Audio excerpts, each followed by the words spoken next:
Good morning, everyone. I hope you're having a fabulous day.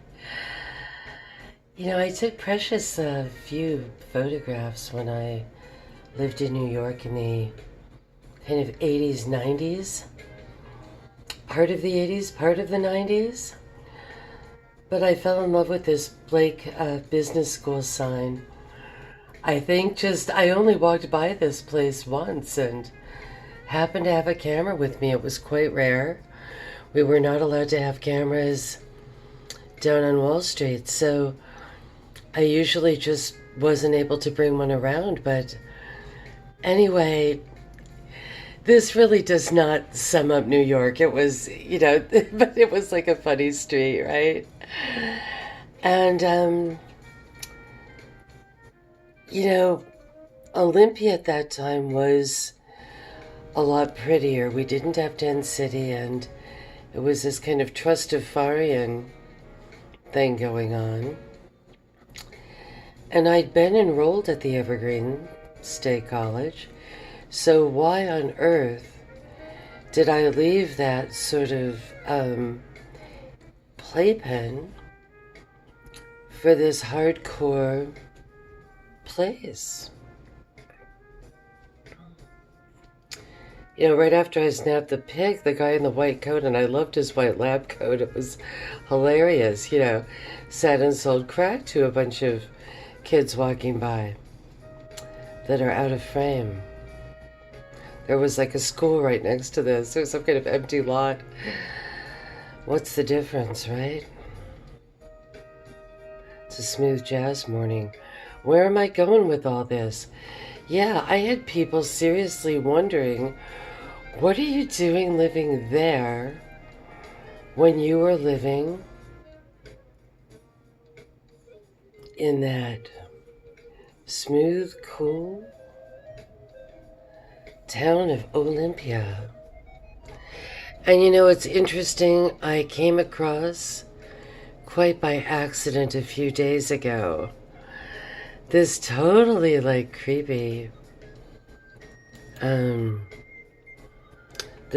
creepy thing. In fact, it was so creepy I didn't even go into it very deeply. It was oh my God. But there was a rather kind of heady article, and now it's funny, now I can't find it. And it had a really great title. It was called "The Serial Killer No One Was Looking For." And it might have been some kind of Atlantic Monthly sort of article. And there was another article about the serial killer that this FBI had absolutely no profile for. Okay, so now we're getting closer as to why was I in New York, where it's if someone's going to go after you in New York. I remember the first day I moved there, someone was killed on the subway for $1. They only had $1 in their pocket.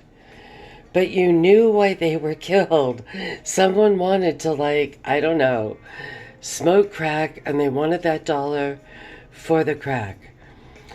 I just remember there was a beautiful simplicity to New York, all right?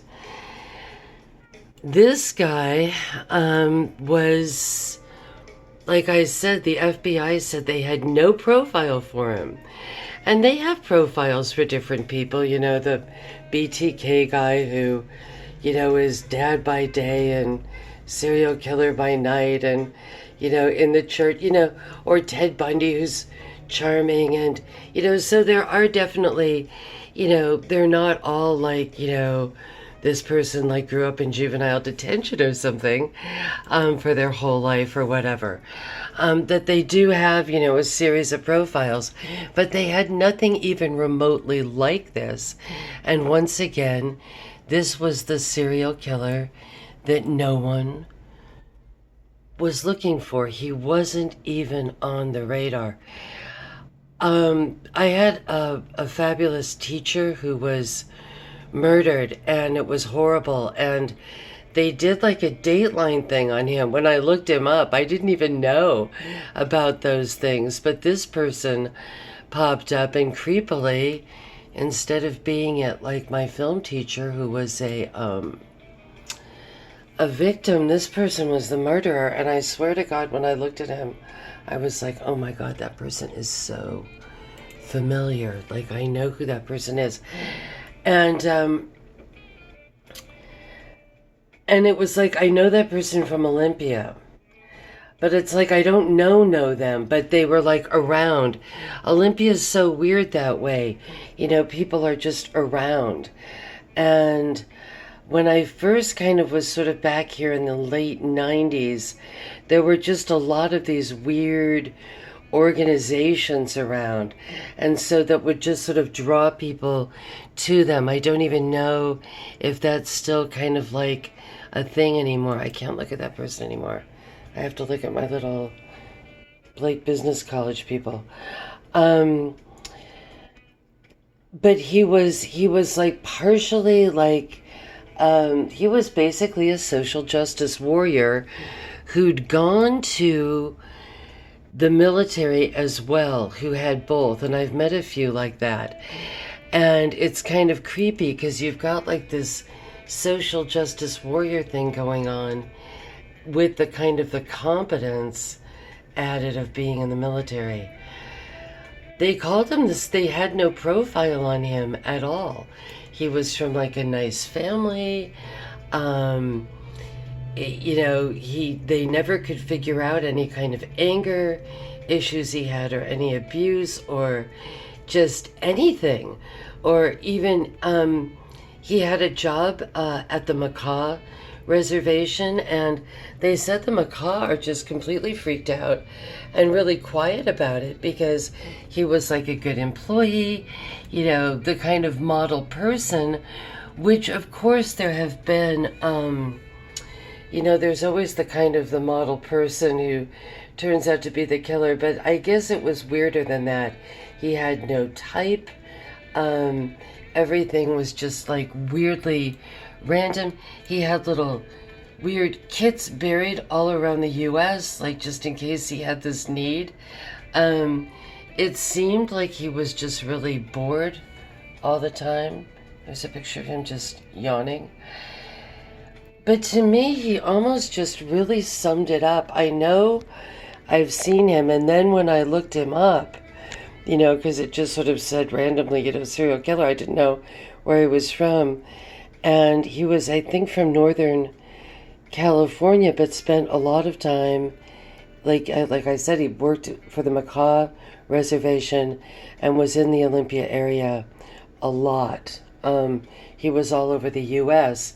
If this person looks familiar, this is him as probably kind of his more, you know, liberal look, and then here he is with maybe his more military look. And so, you know, the FBI does want to know. He committed suicide. He in jail. So no one ever really got a full story for him. Like they said, he always remained in control. No one ever could figure out why. And that really was why I left Olympia and lived in New York for so long.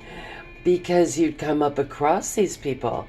And it's like, yeah, if you kill me and it's because you wanted to get high from crack or whatever, or you wanted those sneakers, fine. At least I know. It's this type that is so freaky.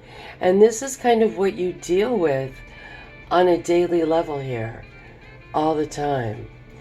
You know, to me, he's just sort of the ultimate SJ, you know, the one who just took it a little bit further, right? Sort of like, I don't know, the creepy neighbor I had who was like way into existentialism, and her favorite books were about people that just, you know, what was it by Sartre? The one where it starts off with this person who's like, I killed someone and it was just the same as drinking coffee, right? It's funny because she's like a huge social justice warrior who works for CBS now.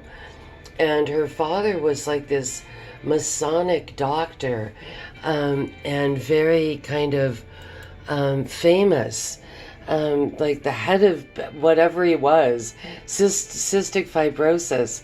And she used to like show me these weird things that he would do to control people. You know, he'd say like, you should always look at someone in the eye for 3 seconds, then look down at their feet for 1 second, then look back at their eye for 3 seconds. Just like really freaky.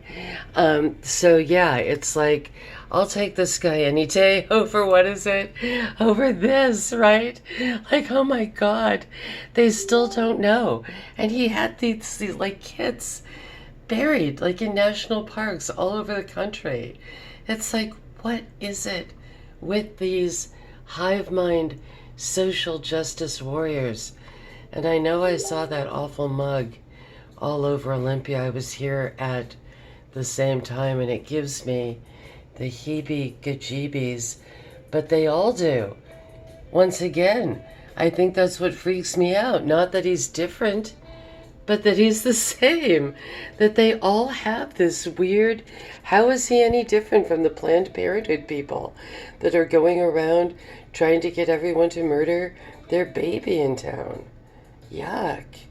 Anyway, time to listen to some more smooth jazz. Woo. Call the FBI if you saw that one. He killed himself, and they know there's a lot of victims. God bless.